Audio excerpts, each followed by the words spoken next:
এই কাজটা হচ্ছে সাতানি ভাদ্রা মোড়ের মাঝামাঝি জায়গায়, সাতানি এবং ভাদ্রা মোড়ের মাঝখানে দেখেন যে জিনিসটা হচ্ছে এই যা দেখছেন আপনারা, এই একবারে দেখেন মনে হচ্ছে যে কুটোর গাদার থেকে এই খোয়া কুটোর গাদায় ছিল, সেখান থেকে তুলে নিয়ে এসেছে, কুটোর গাদায় ছিল সেখান থেকে তুলে নিয়ে এসেছে এবং এখানে টলিতে করে এনে এটা ফেলানো হচ্ছে।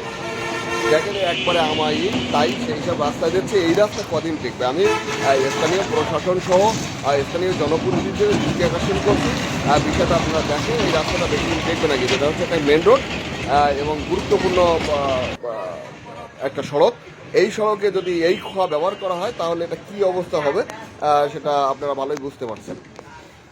দেখেন খুবই খারাপ অবস্থা, সব ওই ধুলো কাদা মাটি এটা সেটা এইসব দিয়ে এখানে এই রাস্তাটা তৈরি করছে।